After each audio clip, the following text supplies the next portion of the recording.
इच्छामि वन्ते सर्वभूतिकां सत्त्वकौतत्सागोचिम् अंगोंगपैनीय पावडीय पर्यम्य सत्य परमाणि अव्यवे चुलियाच्य सत्य द्विधम्यकायं सयाडिचकालमं जिमि पूजिमि वन्दामि नमं सामि कौ कम्मकौ गोरिलाओ सुवेगमनं समाहि मरणं जीवन संपत्ति हो मध्यम नमोस्तु परवाले श्रद्धेय विलयं श्रीमदाचार्य भक्ति कायस्यं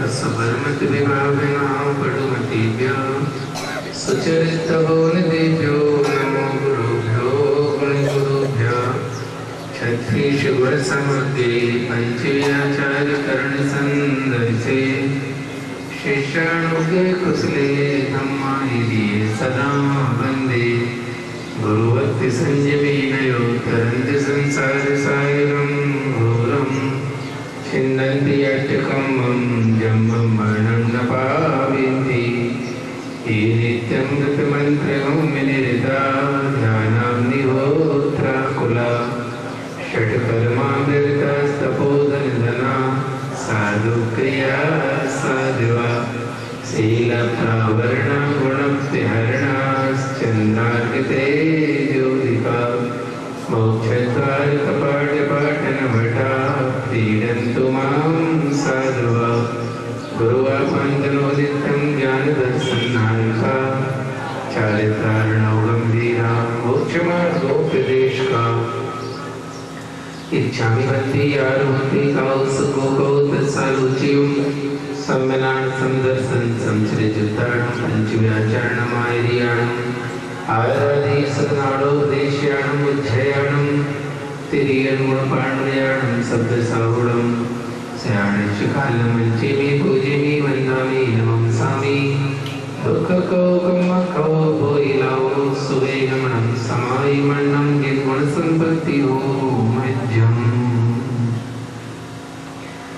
नमः श्रीवर्धमानाय निर्धूतिकलिलात्मने सालोकानां त्रिलोकानां यद्विद्यादर्पणायते पंचपरमेश्वरी भगवान की देवादिदेवी कल्याण श्री पार्श्वनाथ भगवान की वर्तमान शासन विश्व प्रभु श्री महावीर भगवान की आचार्य श्री समंतवत स्वामी जी महाराज की संत श्रोमणी आचार्य गुरुवर श्री विद्यासागर जी महाराज की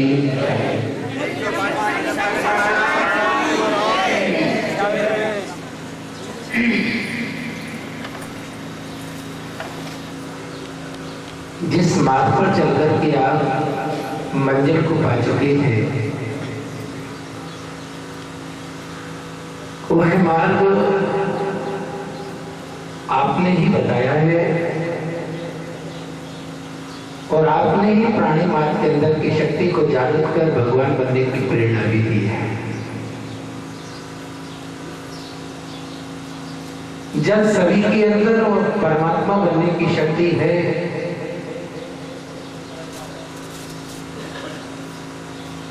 फिर परमात्मा बनने के बीच में इस प्रकार के व्यवधान क्यों है?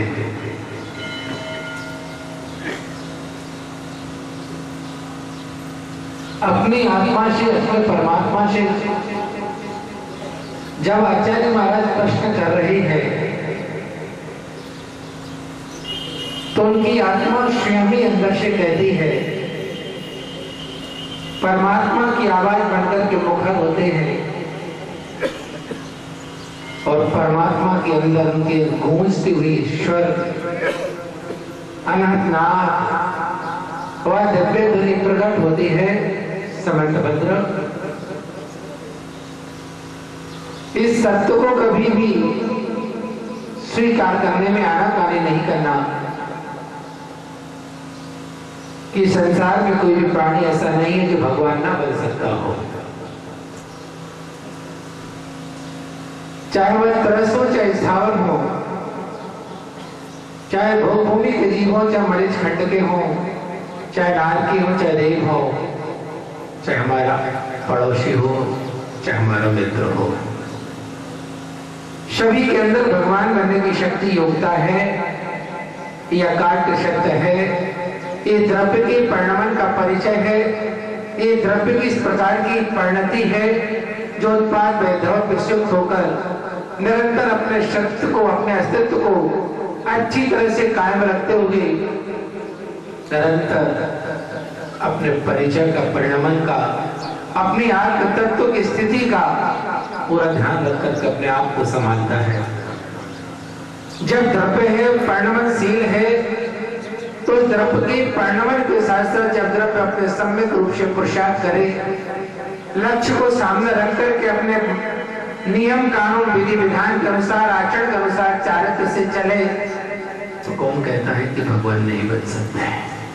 सब भगवान बन सकते हैं। जब भारत में जन्मा हुआ प्रत्येक नागरिक राष्ट्रपति बन सकता है, तो क्या प्रत्येक आत्मा अपनी परिणति को, अपनी योग्यता को प्रकट कर ले तो भगवान नहीं बन सकता? क्यों नहीं बन सकता है?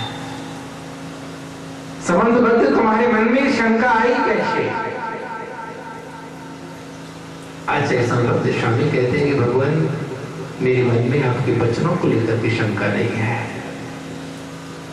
मैं तो स्वयं के अपने परिणामों के कारण से अपने आप के अंदर प्रश्न खड़ा कर रहा हूं। मेरा आपसे पूछने का केवल इतना सा है,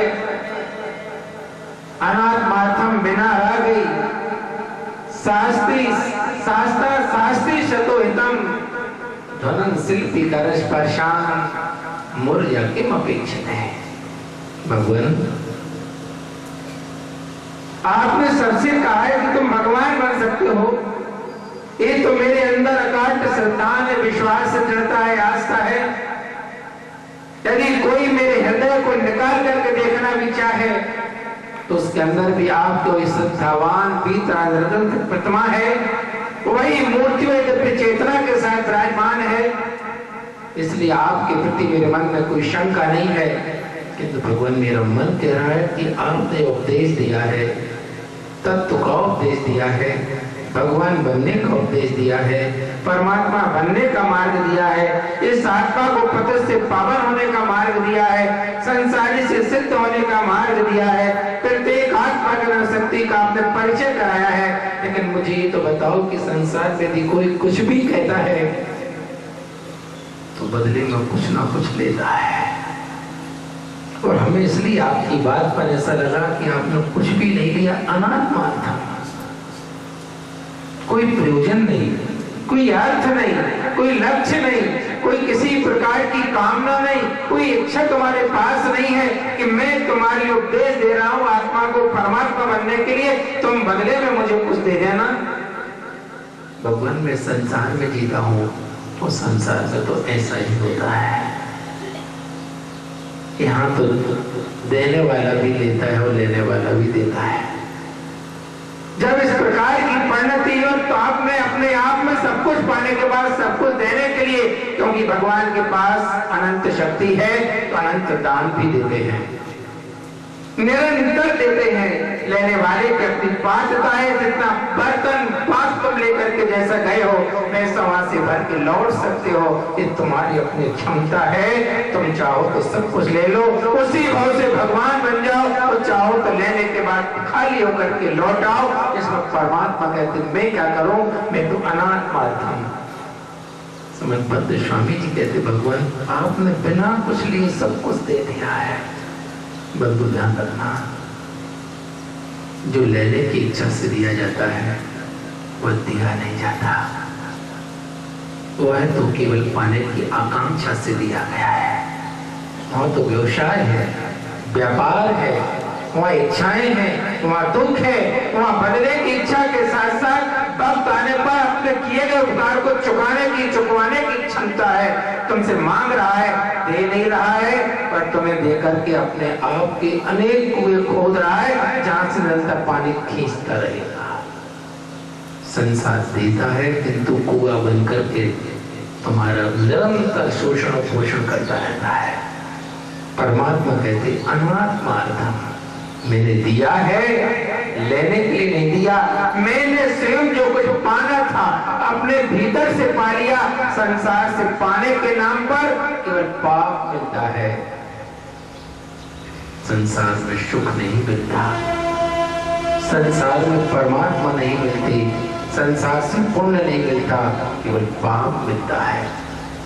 और जो व्यक्ति संसार से लेने की इच्छा रख रहा है वह केवल अपने आप के लिए पवित्र स्थान से पतित करता हुआ अपने आप को पापी बनाने का काम कर लेता है।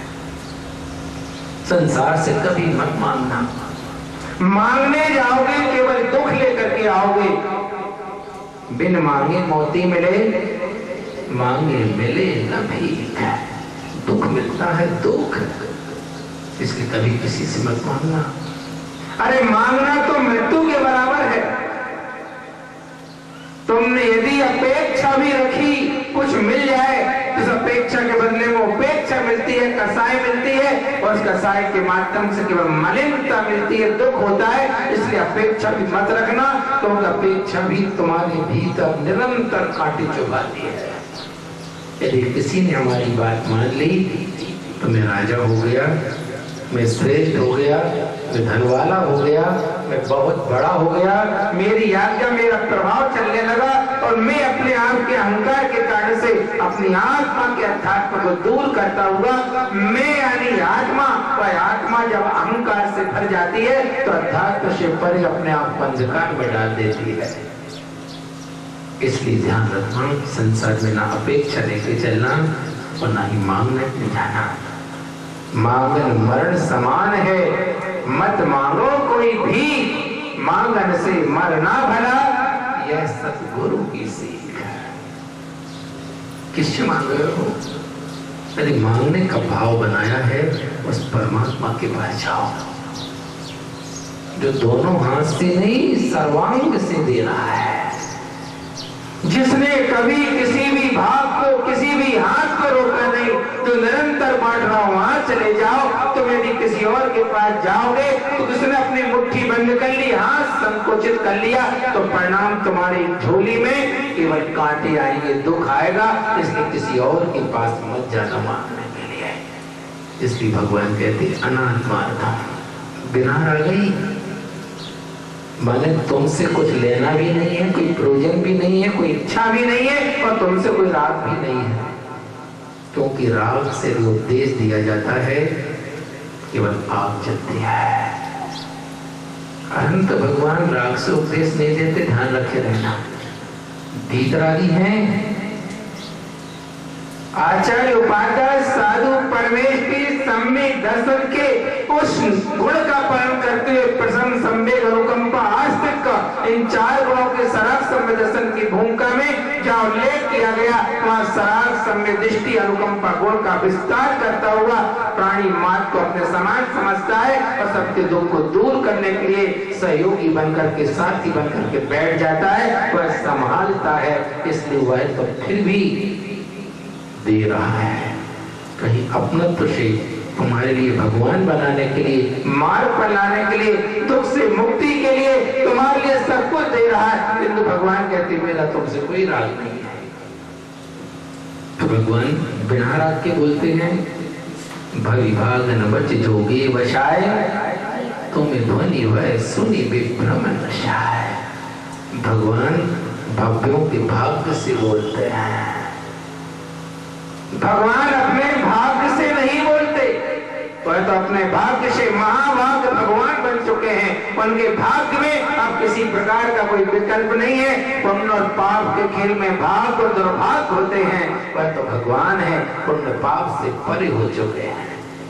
इसलिए परमात्मा से कभी किसी प्रकार के कोई विकल्प, परमात्मा के मन में राग ना, जहाँ राग होता है वहां द्वेष भी होता है।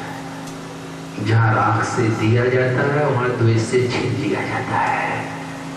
जो देता है वह लेने की पूरी गुंजाइश रखता है। इसलिए परमात्मा देने के नाम से नहीं देते, राग के नाम से नहीं देते, कुछ चाहने के भाव से नहीं देते। वह तो उन्होंने अपने जीवन में जो परमोत्कृष्ट प्रमाण स्वरूप केवल ज्ञान को प्राप्त कर लिया और उन्होंने ओंकार ध्वनि के माध्यम से अपने सर्वांग के द्वारा आरंभ तीर्थंकर बन करके जो उपदेश दिया उसमें किसी के प्रति राग नहीं रहा, केवल बीत रखता है। राग आग है जो केवल जलाती है। यह राग आग दहे सदा ताते समामृत से चिर भजे विषय कसाए अब तो त्याग निज पदवी। छठाला की छठ में ढाल पंडित दौलत राम जी बिल्कुल छठाला का समापन का तू लिख रहे हैं। मुनिराज का वर्णन छठवीं ढाल में सिद्ध भगवान तक की यात्रा का वर्णन करके उन्होंने लिखा खुद के लिए। ध्यान रखना, जो लेखक जो प्रवचन करने वाले, मैं नेताओं की बात नहीं कर रहा हूं, मैं राजसभा को राजनेता की सभा की बात नहीं कर रहा हूं, मैं धर्म सभा को धर्म नेता की बात कर रहा हूं कि वह जब भी उपदेश देते हैं, जब भी वह लेखक बनकर के लिखते हैं, केवल अपने आप को लक्ष्य बना करके सामने रखते हैं, किसी दूसरे के बिल्कुल कुछ नहीं कहते हैं। जो दूसरों को कह रहा है वह अपने आप के लिए वास्तव में भिखारी बना रहा है। दूसरे से क्या कहना, पहले अपने से कहो, पहले अपने को ठीक करो, पहले अपने को सुधारो, पहले अपने आप को चलाओ, फिर दूसरों को चलने का उपदेश देना। जो स्वयं नहीं चलता वो दूसरों को चलने का उपदेश देता है तो केवल हंसी का पात्र बनता है और उसका उपदेश वैसा होता है जैसे कोई गुरु से अपने शिष्य बनकर के, विद्यार्थी बनकर के यदि पीठ के पीछे से प्रश्न पूछा जाता है तो प्रश्न का उत्तर नहीं आता, वह प्रश्न वहीं पर गिर जाता है। ऐसे यदि किसी ने बिना आचरण किए आचरण का उपदेश दिया तो वह आचरण का उपदेश देने वाले का प्रवचन भी नीचे गिर जाता है। वह न स्वयं के जीवन में लागू होता है न दूसरे पर लागू हो पाता है। इसलिए बहुत आवश्यकता है। पंडित जी कह रहे हैं कि मैं लिख रहा हूं अपने लिए, उन्होंने नहीं कहा कि मैं विदिशा वालों के लिए लिख रहा हूं, और नहीं लिखा कि मैं के संसारी जीव के कल्याण के लिए लिख रहा हूं, उन्होंने अपने लिए लिखा है। उन्होंने कहीं पर नहीं लिखा, उन्होंने कई जगह लिखा, दौलत राम समझो, चेतो, सयाने बनो, समझदार बनो, काल वृथा मत भोगो। अपने आप को संबोधन दे रहे हैं। ये मत सोचना कि मैं तुम्हारे सामने बैठा हूं तो मैं समझा रहा हूं, भूल जाना। वास्तव में मैं तो अपने आप को समझाने के लिए तुम्हारी निवृत्ति से यहां तक आ जाता हूं। मैं अपने आप के लिए तैयार करता हूँ, मैं अपनी आत्म तत्व के लिए दृढ़ता प्रदान करता हुआ उन भावों को टटोलता हूँ। कहीं मेरे अंदर भी तो कोई ऐसी विपरीत परिणति नहीं आ रही जो हमारे लिए समंत भद्र की श्रद्धा स्वरूप शिक्षा से, उनकी चेतन्यता से, उस चमक से मुझे बाहर कर दे और मैं कहीं बाहर दूसरों को समझाते समझाते अपने आप को ना समझदार बना लूं। बहुत आवश्यकता है। इसलिए भगवान राग से नहीं बोलते, बिना राग ही। राग आग है, दौलत राम जी कहते हैं छोड़ दो। नीची पंक्ति में क्या लिखा, चिर भजे विषय कसाय हम तो। आज तक किसका भजन करते रहे भाई, किसकी भक्ति करते रहे, किसकी पूजा करते रहे, किसकी उपासना करते रहे, किसको आराध्य मान करके आराधना करते रहे। चिर भजे विषय कसाय अब तो त्याग। ध्यान रख लेना, जो आज तक नहीं छोड़ा उसके लिए कहा जा रहा है। आप इतने समझदार हैं, इतने समझदार हैं कि आपको ये तो ज्ञान हो गया कि राग आग है, सो आपने पंच परमेष्टि का राग भी छोड़ दिया। परमात्मा से राग छोड़ बैठे जो परम वीतरागी हैं, उन चरणों से राग छूटा तो किसका राग पक्का हुआ? संसार का राग पक्का हो गया। अरे पंच परमेष्टि का राग भी छोड़ना चाहिए, छोड़ना अनिवार्य है, छोड़ना भी पड़ेगा, किंतु कौन सी भूमिका में छूटेगा? जो परमात्मा के साक्षात स्वरूप वीतरागता को धारण कर चुके हैं उनके द्वारा छूटेगा। और कभी हमने और आपने छोड़ दिया। हमने आपको ध्यान होगा पहली बार कहा था, भूमिका को भूलना नहीं और लक्ष्य को छोड़ना नहीं। यदि अपनी वर्तमान भूमिका को भूल गए तो केवल भव भ्रमण मिलेगा, और लक्ष्य को छोड़ दिया सो भी मिलेगा। इसलिए बहुत अच्छी तरह से ध्यान रखें कि हम भगवान की भक्ति उतनी ही तन्मयता से राग भाव से करें कि मुझे वीतरागी बनना है, ये राग भी मुझे गलाना है, किंतु कब? जब पहले पाप का राग गल जाए, पहले पाप से परे हो जाए, बुद्धि पूर्वक 5 पापों का 9 कोटि के साथ त्याग करते हुए महाव्रतों को स्वीकार कर और स्वीकार करके पंच समिति का राग भी छोड़कर गुप्ति में लीन हो जाए, तब कहे कि परमात्मा मैं तुम्हारे जैसे वीतराग स्वभाव में आ रहा हूं। ये परिणति होनी चाहिए, ये विचार होना चाहिए, ये लक्ष्य होना चाहिए, किंतु जब तक वो न मिले तब तक इनको मत छोड़ देना। यदि आपने अपनी आंख से अपनी आंख को देखने की ताकत प्राप्त कर ली, और जिस दिन तुम्हें अपनी आंख से अपनी आंख दिख जाए उस दिन तुम्हें दर्पण की आवश्यकता नहीं रहेगी। तो जब तक तुम्हें अपनी आंख से आंख ना दिखे तब तक दर्पण देखते रहना। ध्यान आया? और वह दर्पण हमारे भीतर निर्गन सर्वज्ञ प्रभु की वह साक्षात उन गुणों से युक्त प्राण प्रतिष्ठा से प्रतिष्ठित स्थापना निक्षेप से विराजमान परमात्मा का प्रतिबिंब दर्पण का काम करता है, जिसमें अपने आप के दर्प को, अहंकार को, अपने अंदर की वासनाओं कसाओं को, अपने अंदर की मलिनता को, अपने अंदर का असलता मिथ्यात्व को दूर करते हुए उस वीतरागी भगवान से हम परिचय पा सकते हैं। किसका? मुझ कारज के कारण शुभा। हे भगवान, आपकी वह वीतराग मुद्रा, आपका वह दर्शन मेरे आत्म दर्शन का कारण है। इसलिए भगवान मैं तुम्हारे पास आया हूं इस लक्ष्य के साथ परमात्मा को देखना, किंतु परमात्मा को देखते समय केवल परमात्मा को देखना, आत्मा की गुणगान भक्ति में करने मत बैठ जाना। हम जिसके घर में जाते हैं उसके ही घर के अनुसार अपन को मर्यादा में रहना चाहिए। घर में यदि बेटी की शादी है तो बेटी के ही गीत गाना, बेटी गाना मत करना। घर में यदि बेटे की शादी है तो किसके गीत गाती? बनना के बन्नी के? इतने समझदार है आप, तो भगवान के पास आकर के भूल जाते हो। घर किसी का, शादी किसी का, दर्शन किसी का, और हम किसी और के गीत गाने लगते हैं। ये भक्ति ने भी वास्तव में व्यवहार को सत्ता भी ना रही। ये तो भीतर हमारे अंदर अच्छी तरह से स्पष्ट रहना चाहिए।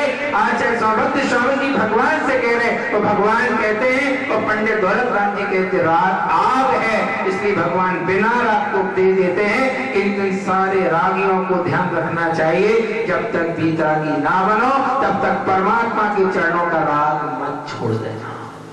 यदि परमात्मा के चरणों से छूट जाओगे तो अनंत संसार में डूब जाओगे। ये शुभोपयोग है, ये अशुभोपयोग नहीं है। और संसार का राग, विषयों का राग, परिवार का राग, धन संपत्ति का राग, मित्रों का राग, मकान का राग, वैभव का राग, शरीर का राग अशुभोपयोग है, पाप है। परमात्मा का राग पाप नहीं है, संसार का कारण एकांतशील नहीं है। ये बात अपने जीवन में, अपनी आत्मा में अच्छी तरह से ध्यान रख लेना। अनाथ मातम बिना रह गई, शास्ता शास्त्र सतो हितम। इसलिए हमारे परमात्मा अच्छी तरह से उपदेश, हितोपदेश प्राणी मात्र के कल्याण के लिए दिया। शास्ता शास्त्रो हितम, प्राणी मात्र के हित के लिए दिया है, मां जेलों के लिए नहीं दिया। हम समझे कि महावीर मेरे हैं, बिल्कुल तुम्हारे हैं, किंतु अकेले तुम्हारे नहीं है। महावीर को जो मान ले महावीर तो उसके है। महावीर की मुद्रा को जो धारण कर ले वो महावीर बन जाए। महावीर ने नहीं कहा कि मैं जैनों का हूं, इसलिए आचार्य श्री उमा स्वामी जी महाराज जी ने तत्व सूत्र में 5वें अध्याय में सूत्र दिया है, जीव जीव का उपकार करे, परस्परोपग्रहो, क्या लिखा? परस्परोपग्रहो, जैना नाम नहीं लिखा, जीवा नाम लिखा है।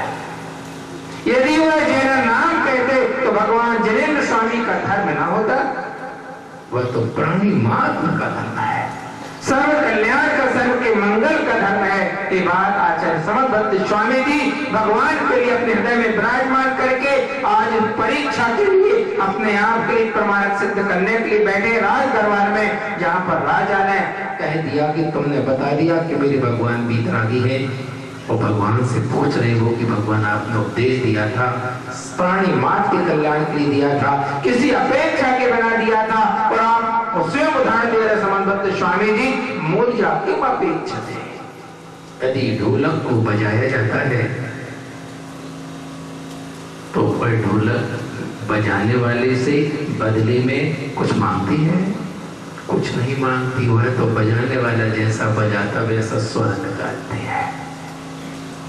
ये बजाने वाले की अपनी कला है, ये बजाने वाले का अपना उद्देश्य है, ये बजाने वाले की अपनी शैली है। उसे कौन सी ताल में, कौन से छंद में और किस प्रकार से कैसे बजाना है, जो उसकी अपने स्वयं की सोच है। ताल का, ढोलक का उसमें कोई लेन देन नहीं है। भगवान कहते मेरा कार्य मैंने बिना राग के, बिना अपेक्षा के, सर्व कल्याण की भावना से मैंने कर लिया, प्राणी मात्र उपदेश दिया। अब लेने वाला जिस ढंग से ले ले वो उसको अपना सोच है।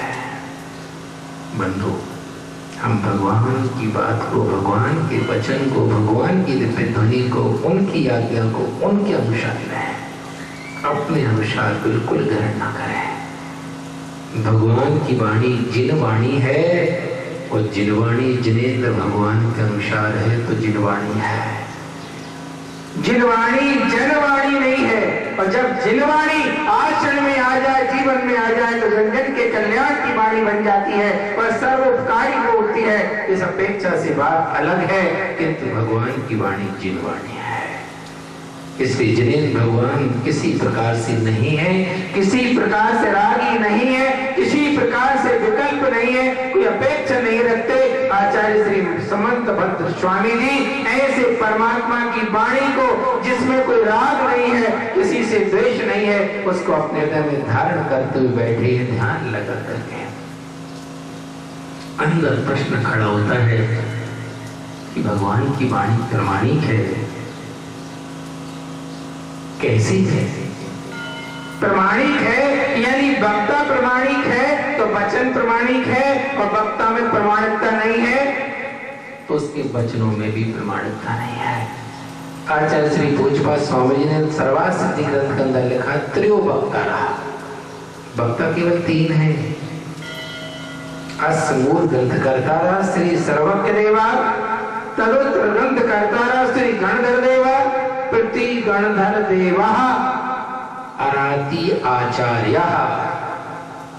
माने भगवान से लेकर के वर्तमान आचार्य परंपरा तक जो है वह वक्ता के रूप में आचार्य परमेश्वर को न रखा है। किसी भी व्यक्ति को वक्ता नहीं कहा। आज तो प्रवक्ता बन गए, वक्ता नहीं प्रवक्ता। सोचने वाली बात है, किसकी आखिर ठीक है, यदि बन भी गए हो तो उस वाणी के अनुसार चलना, उस गंगा के अनुसार चलना जो गंगोत्री से निकली है, जिसका प्रवाह पवित्र पावन है, उसके अनुसार अपने आप को ढालना, तो तुम्हारा वक्ता और प्रवक्ता बनना भी सार्थक हो जाएगा। और तुमने केवल वक्ता बनकर के दूसरों को समझाया और जीवन के सांचे में ना ढाला तो वक्ता बनना भी तुम्हारा निरर्थक चला गया। बहुत आवश्यकता है। इसलिए भगवान की वाणी आप तो पक्ष मनोल्लंघ मध्यष्टेष्ट विरोधकम तत्वोपदेश कृत सर्वम शास्त्रम का पथ घटना। आचार्य संबंध स्वामी जी कह रहे हैं कि भगवान आपका वचन है, आपके द्वारा कहा हुआ है, वह किसी के द्वारा उल्लंघनीय नहीं हो सकता। इंद्र आदि भी चाहे, अन्य कोई भी चाहे, अन्य कोई दर्शन वाला भी चाहे, आपकी बात को, आपके प्रमाण को, आपके किसी भी शब्द को किसी में नकारने की ताकत नहीं, उल्लंघन करने की ताकत नहीं है। ये बात अच्छी तरह से याद रखना। भगवान की वाणी में यदि विरोधाभास आ गया है तो भगवान के द्वारा नहीं आया, वह हमारे और तुम्हारे द्वारा खड़ा हुआ है। भगवान की वाणी में यदि किसी प्रकार से स्खलन आ गया है तो भक्त के द्वारा नहीं आया, जो स्खलित से गिरे हुए हैं उनके द्वारा उसमें स्खलन लाया गया। ये भगवान का दोष नहीं, ये स्वयं का दोष है। इसलिए भगवान की वाणी को निर्दोषता से स्वीकार, निर्दोष मन से स्वीकार करना। तुम यदि आचरण ना कर पाओ अपनी कमजोरी मानना, किंतु भगवान की वाणी में दोष लगा करके उसको मोड़ने का प्रयास मत करना, क्योंकि भगवान की वाणी अनुल्लंघनीय है, उसका उल्लंघन नहीं होता, उसमें किसी प्रकार से भी दृष्ट और इष्ट के द्वारा कहीं किसी प्रकार से व्यवधान नहीं आता। अतः प्रत्यक्ष अनुमान आदि के द्वारा कोई उसमें कोई बाधा उपस्थित कर नहीं सकता।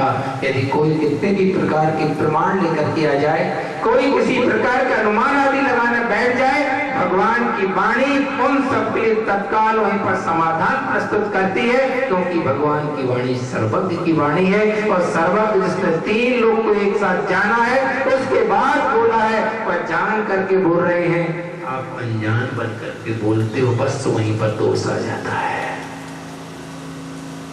भगवान ने जान करके बोला है, केवल ज्ञान को न देख करके बोला है, और हम सुन करके बोलते रहते हैं। भगवान की वाणी को न देखते हैं, न देखने का समय होता है, और कभी शब्दों का परिचय हो भी जाता है तो आज तक की यात्रा नहीं कर पाते, बोल देते हैं। परिणाम निकलता है कि अनजाने में वो जान करके बोला गया, यदि विपरीत बोला गया तो भगवान की वाणी नहीं है। इसलिए भगवान की वाणी किसी के द्वारा प्रत्यक्ष परोक्ष प्रमाण से, अनुमान से भी कभी बाधा प्राप्त नहीं होती।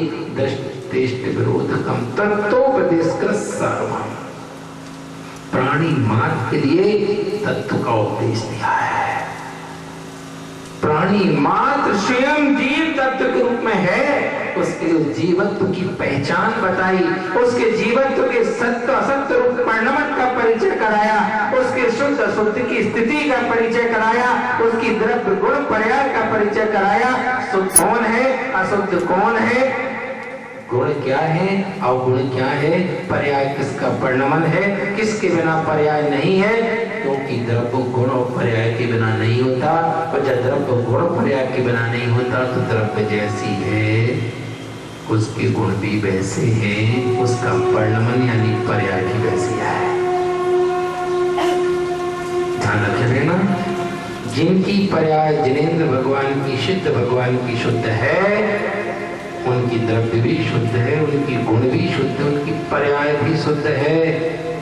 जो संसार में कर्मों से बंधे बैठे हैं, जिनके अंदर अभी राग द्वेष कषाय विद्यमान मौजूद हैं, जो अभी सब प्रकार से संसार के कार्यों में दखलंदाजी रखते हैं और संसार में जी रहे हैं, उनकी द्रव्य भी अशुद्ध है, उनके गुण भी अशुद्ध है, उनकी पर्याय भी अशुद्ध है। यदि ये मान्यता बन गई हो तो आगम उठा के जरूर देखना कि द्रव्य शुद्ध है, पर्याय शुद्ध है। इसको आगम की आंख से देखना, पक्ष की आंख से मत देखना, क्योंकि पक्ष की आंख कानी है, वो कानी आंख प्रमाणिक नहीं है। जिसके चेहरे पर दोनों आंख बराबर सुंदर हैं, उसकी प्रमाण स्वरूप चेहरा भी सुंदर लगता है। और जिसकी आंख में हीना दिखता है, छोटी बड़ी है, फूली है, उसको ऑपरेशन जरूर करवा लेना चाहिए, उसको अपनी आंख जरूर दिखवाना चाहिए, क्योंकि द्रव्य का वर्णन हमारे आचार्यों ने पूर्ण रूप में किया है। पंचाष्टिकाय के अंदर आचार्य श्री कुंद भगवान लिखते हैं बहुत अच्छी तरह से कि द्रव्य कैसा है, पर्याय कैसी है, दोनों कैसे हैं, कैसे रहते हैं, कौन किससे उत्पन्न हुआ है। तत्व सूक्ष्म सूत्र आया है द्रव्याश्रया निर्गुणा गुणा। द्रव्य के आश्रय से गुण रहते हैं, गुण कभी गुण के आश्रय से नहीं रहते हैं। तो द्रव्य के आश्रय से गुण है, तो द्रव्य जैसा है उसके गुण भी वैसे ही होंगे, द्रव्य गुण की पर्याय भी वैसे ही होंगे। पच्चय भुजगम द्रव्यम द्रव्य भुजाय पच्चयानर्थी दोनम अनन्य भूतम भावम समणम पर व्यक्ति। ये कुन भगवान पंचास्तिका करते हैं। वो कहते हैं पंचय भुजगम द्रव्यम माने पर्याय से रहित द्रव्य नहीं है, वियुक्त रहित द्रव्य नहीं है, और पर्याय भी द्रव्य के बिना नहीं है। दोनों अलग हैं, अलग होकर के भी दोनों अनन्य भूतम, दोनों अनन्य भूत हैं, एक दूसरे का परिचय करा रहे हैं, एक दूसरे से मिलकर के चल रहे हैं। तुम उसको किसी संबंध में कह दो, आप कह सकते हो, किंतु कुन भगवान संबंध स्थापित करते हुए भी अनन्य भूत कह रहे हैं। अनन्य भूत नहीं कहा, पृथक नहीं कहा, एकदम अनन्य भूत कहा, क्योंकि उससे उत्पन्न हुआ है, इसलिए जैसा द्रव्य वैसी पर्याय है।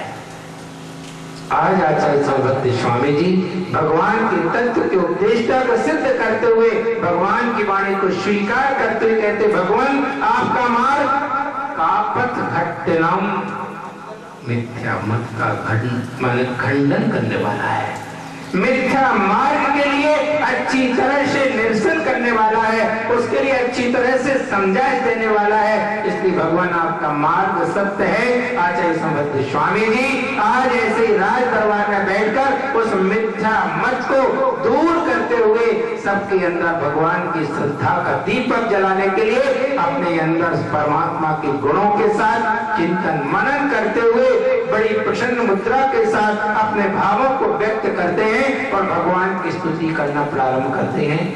और उन स्तुति करते करते करते पूरा स्वयंभू स्तोत्र लिखा है,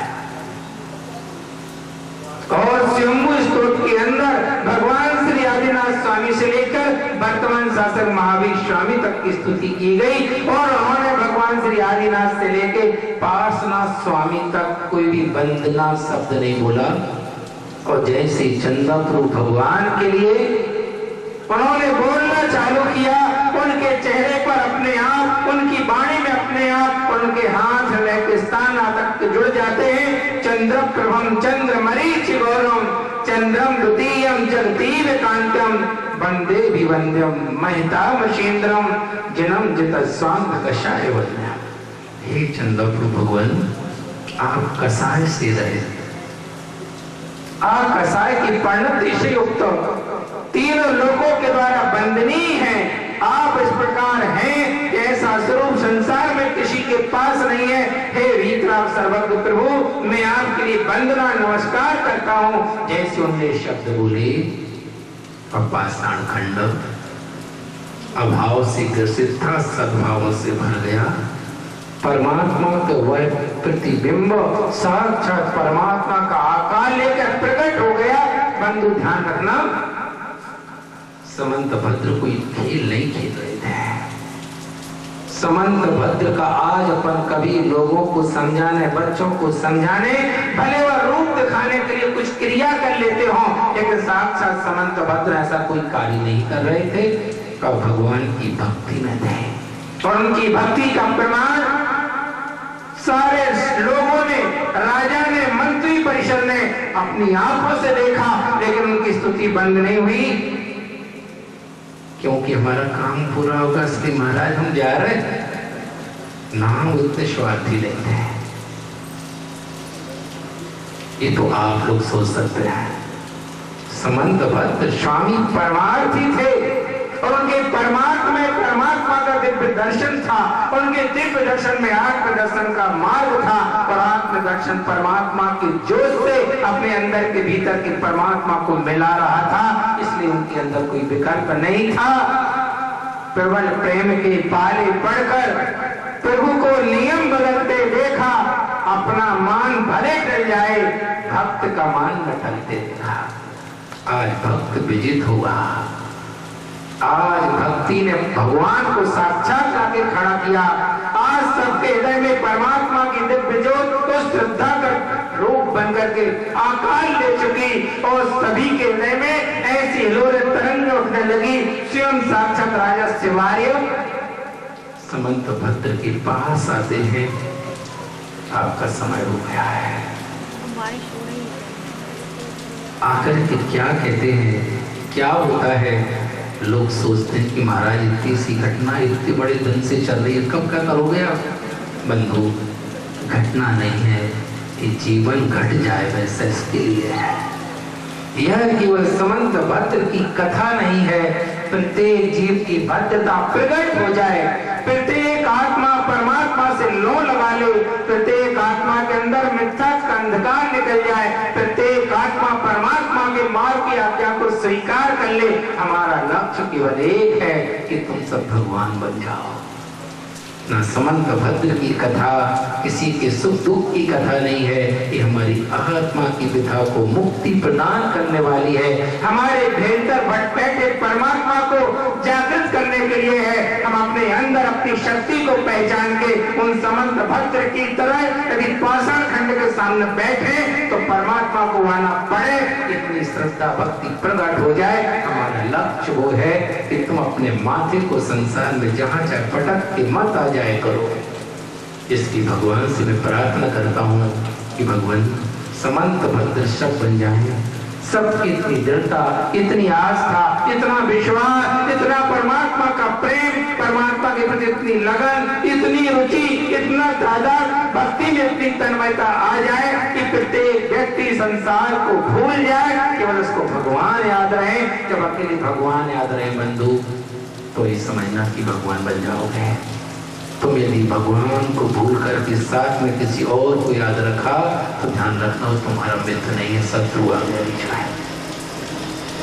तुम्हारा हितैषी नहीं है, कोई और आ गया, तुम परमात्मा को छोड़ के किसी और के पास चले गए। ये अपन बात आगे जानेंगे। और ध्यान रखना, हमने आपके साथ में कल 3 श्लोक बोले थे, आज 2 बोले, वो कक्षा भी आगे बढ़ चुकी है। आप सोचो कि पढ़ाया तो नहीं था, पढ़ लिया है। इसलिए आचार्य संत स्वामी जी उन परमात्मा के गुणों के साथ उनका परिचय और उनकी वाणी के साथ अपने आत्म अंदर की अंतस वाणी को अच्छी तरह से मेल मिलाप करने का संदेश दे रहे हैं। अपनी श्रद्धा को संभाल लो, इसी भावना के साथ बोलो श्री पार्श्वनाथ भगवान की जय।